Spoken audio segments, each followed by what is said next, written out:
Food lovers කොහොමද ඉතින් ඔයාලට ආයුබෝවන් කියලා පිළිගන්නවා ඔයාලම අදත් මගේ ෆුඩ් ලබ් YouTube channel එකට. අද මම ඔයාලට ගෙනාවේ රසම රස චිකන් ලසන්න එකක් හදාගන්න විදිහ. චිකන් එකක් කිව්වට චිකන් විතරක්ම නෙමෙයි ඔයාලට මේක බලලා බීෆ් ලසන්න එකක් වුණත් හදාගන්න පුළුවන්. හරි අපි බලමු මොනවාද අපිට ඕනි කරන ingredients කියලා. අපිට ඕනි සුදු ලුණු, ලුණු, තක්කාලි මම මෙතන ග්‍රෑම් 250ක් අරගෙන තියෙනවා. ලසන්න ෂීට් ඕන ලසන්න ෂීට් පැකට් එකක් මම ගත්තාද. ඒ පැකට් එකේ ෂීට් 14ක් තියෙනවා.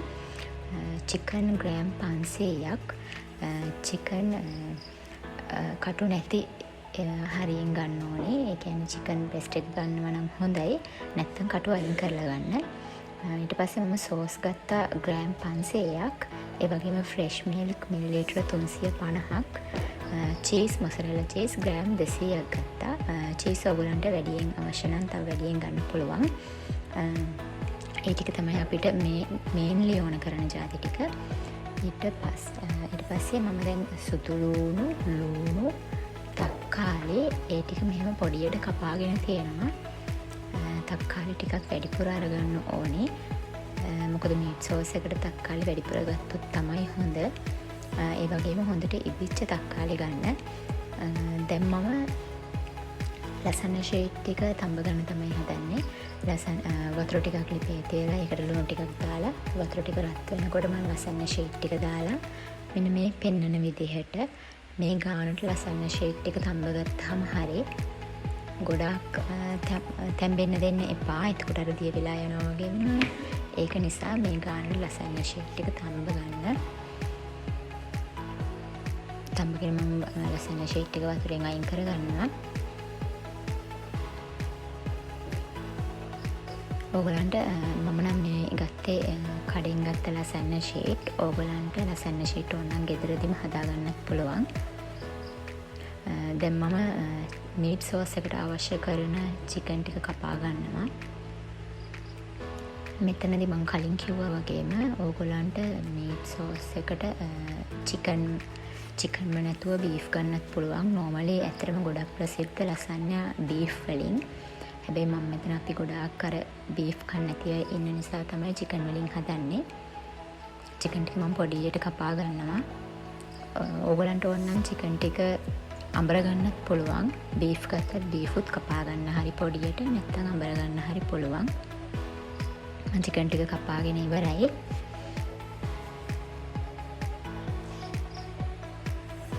දැන් මම චීස් ටික ග්‍රේට් කරගන්න හදන්නේ. මම මෙතන අරන් තියෙන්නේ මොසරෙල්ලා චීස් විතරයි.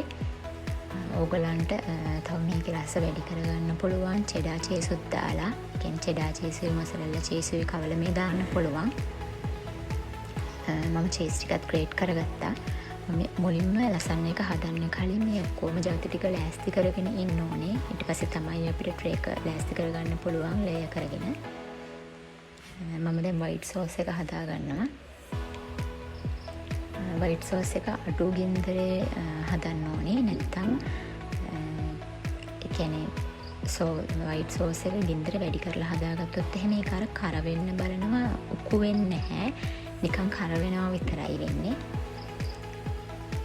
ගින්දර අඩුවම කරගෙන පෑන් එකට බටර් මේස හැඳි දෙකක් දාගන්නවා. බටර් ටික හොඳටම මෙල්ට් වෙන්න ඕනේ.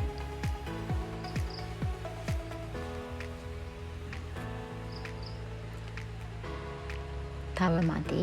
තව ටිකක් හොඳටම බටර් ටික දිය වෙන්න ඕනේ.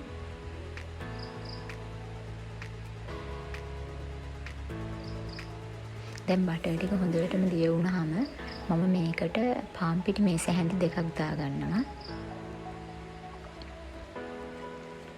පාන් පිටි මේස හැඳි දෙකක් දාගෙන මේක හොඳට කවලම් කරගන්න ඕනේ. ඒ කියන්නේ පාන් පිටි දැම්මට පස්සේ මේක කැටි ගහන්න බලනවා. ඒ කැටි ගහන්න නොදී මේක හොඳට පොඩි කරගන්න ඕනේ. මේ මෙතන මම පෙන්නනවා වගේ මෙතන මම කරනවා වගේ ඔයගොල්ලෝ හොඳට මේක පොඩි කරගන්න. මේක හොඳටම මේ පාන් පිටි බටරේ කවලම් කරගත්තට පස්සේ මම මේකට ෆ්‍රෙෂ් මිල්ක් ටික එකතු කරගන්නවා.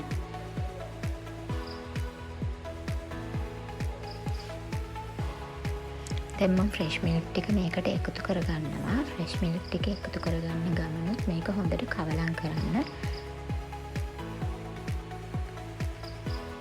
පිටි ටික කැටි ගහන්නේ නැති වෙන්න මේක හොඳට කවලම් කරගන්න. වයිට් සෝස් එක හදලා ඉවර වෙනකම්ම, ඒ කියන්නේ මේක උක්කු වෙනකම්ම, අපිට අවශ්‍ය ප්‍රමාණයට උක්කු වෙනකම්ම මේක හොඳට කවලම් කර කර ඉන්න ඕනේ අඩු ගින්දරේ. මේ වයිට් සෝස් එකේ රස වැඩි කරන්න ඕගලන්ට පුළුවන් මේක අවශ්‍ය පදමට ආවට පස්සේ මේකට චීස් ටිකක් කවලම් කරගන්න. චීස් කවලම් කරගත්තාම ඇත්තටම මේක හරිම රසයි. මම අද මෙතන චීස් දාන්නේ නැහැ. මගේ ළඟ දැනට තියෙන චීස් ග්‍රෑම් 200යි නිසා. මෙන්න මේ පදමට උක්කු වුණාම ඇති. මෙහෙම අර පෑන් එකේ එහෙම සෝස් එකේ ඉරක් එන්දාම ඒ ඉර ටිකක් වෙලා වෙන් වෙලා තියෙනවා නම් ඒ පදම හරි. දැන් මම මේකට රස වැඩි කරගන්න ලුණු ටිකකුයි ගම්බිරිස් කුඩු ටිකකුයි දානවා. ලුණු ටිකයි ගම්බිරිස් කුඩු ටිකයි දාලා මේක හොඳට කවලම් කරලා මම මේක ලිපෙන් අයින් කරගන්නවා.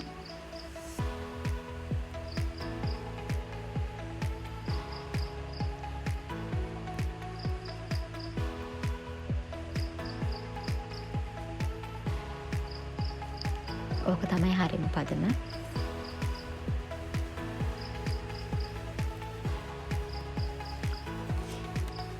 දැන් මම මීට් සෝස් එක හදාගන්න හදන්නේ. භාජනයක් ලිපේ තියලා ඒකට පොල් තෙල් ටිකක් දාලා මේකට ඕගලන්ට ඔලිව් ඔයිල් උනත් ගන්න පුළුවන්. වෙජිටබල් ඔයිල්, ඒ ඕන ඔයිල් જાතියක් ගන්න පුළුවන්. ඔයිල් ටික රත් වෙනකොට මම මේකට සුදු ලුණු දාලා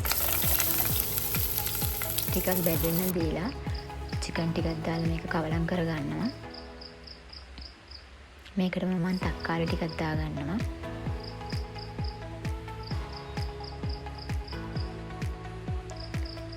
මේකට මම මේ ස්පයිසස් දාන්නේ සාමාන්‍යයෙන් මට හොරු ස්පයිසස් දාලා අතේ ප්‍රමාණය තමයි මට ඒක හරියන්නේ. ඒක නිසා මම මෙතන අතින් ස්පයිසස් දාන්නේ. ඕගොල්ලන්ට සාමාන්‍යයෙන් ලසන්න එකක් සැර වැඩියෙන් හදන්න නැහැ. ලසන්න එක සැර අඩුවෙන් තමයි හදන්නේ.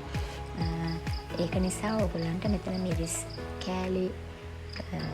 කෑලි තේ හැන්දක්, ගම්බිරිස් කුඩු තේ හැඳි භාගයක්, ලුණු කුඩු තේ හැඳි භාගයක්, ලුණු කුඩු තේ හැඳි භාගය මදි වගේ තේරෙනවා නම් රහ බලලා ආයෙ ලුණු ටිකක් දාගන්න. ඒ වගේම කහ කුඩු තේ හැඳි කාලක් වගේ තමයි දාන්නේ මම මෙතන. දාලා ඒ ටිකත් කවලම් කරගෙන ඊට පස්සේ මම ටොමැටෝ සෝස් එක දාගන්නවා මේකට. මේ සෝස් එකත් මම කඩින් ගත්ත සෝස් එකක්. ඕගොල්ලන්ට ටොමැටෝ සෝස් එක ගෙදරදිම හදාගන්නත් පුළුවන් කැමති නම්. නැත්තම් කඩින් අරගෙන දාන්නත් පුළුවන්. ටොමැටෝ සෝස් එකත් දාගෙන හොඳට කවලම් කරගෙන මම මේක විනාඩි 10ක් විතර අඩු ගින්දරේ තැම්බෙන්න තියනවා වහලා. මම ඕගොල්ලන්ට මේක තැම්බුණාට පස්සේ පෙන්නන්නම්. කොහොමද මේකේ පෙනුම කියලා.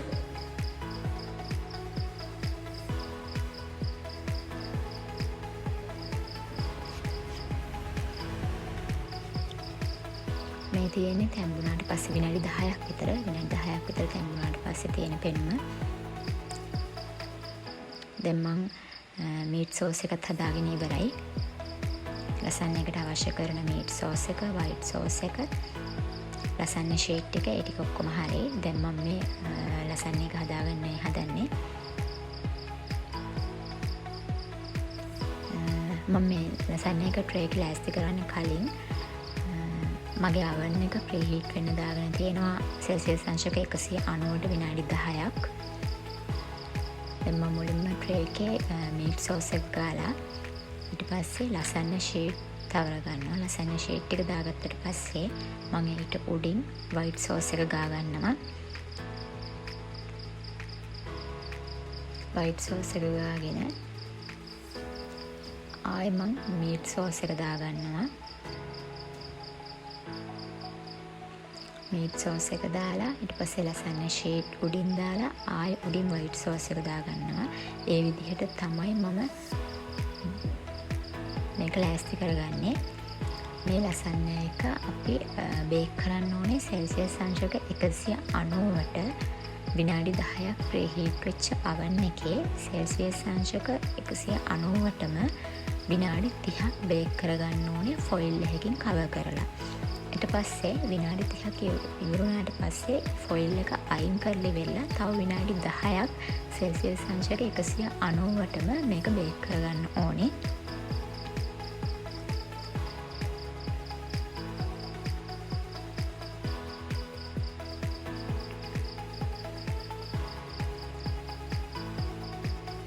ඕගලන්ට මේ ලසන්න ෂීට් ගෙදරදිම හදාගන්න පුළුවන් කියලා මම කියවනේ. ඕගලන්ට මේ ලසන්න ෂීට් ගෙදරදිම හදාගන්න විදිහ දැනගන්න ඕන නම් මට පල්ලෙහායින් කමෙන්ට් එකක් දාන්න. මම ඕගලන්ට වීඩියෝ එකකින් අරන් එන්නම් ගෙදරදිම ලසන්න ෂීට් හදාගන්න විදිහ.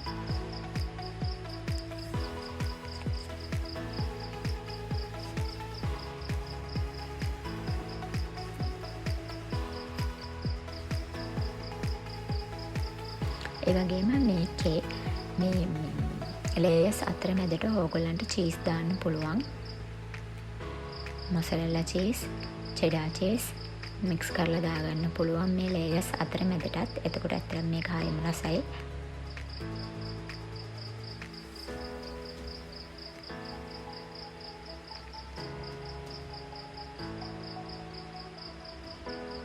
දැන් මම ලේයර්ස් ඔක්කොම ටික දාගෙන ඉවරයි.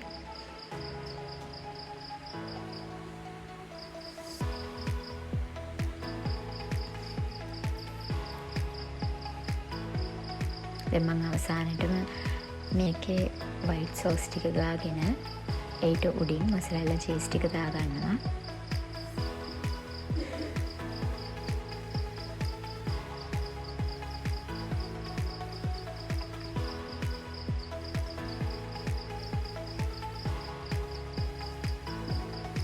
ඊට පස්සේ මේක ෆොයිල් එකෙන් කවර් කරන්න කලින් මම මේකට ටූත් පික් ටිකක් ගහගන්නවා.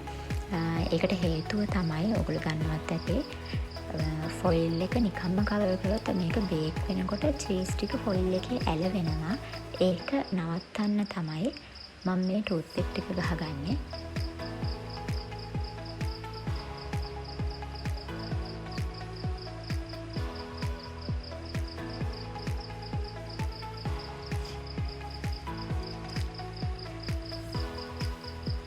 දැන් මම මේක ෆොයිල් එකෙන් කවර් කරගෙන බේක් කරගෙන ඇවිල්ලා ඔයගලන්ට පෙන්නන්නම් කොහොමද අපේ ලසන්න එකේ පෙනුම කියලා.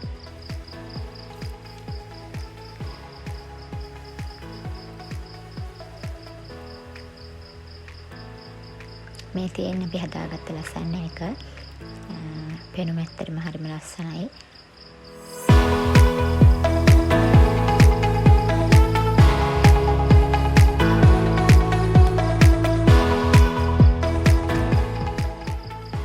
බලමු කොහොමද කියලා. අතරම මම මේක කලින් හදලා තියෙනවා. රසත් ඒ වගේමයි. හරිම රසයි. ඔයගොල්ලොත් හදලා බලන්න මේක කොහොමද කියලා. හදලා මට පල්ලෙහෙන් කමෙන්ට්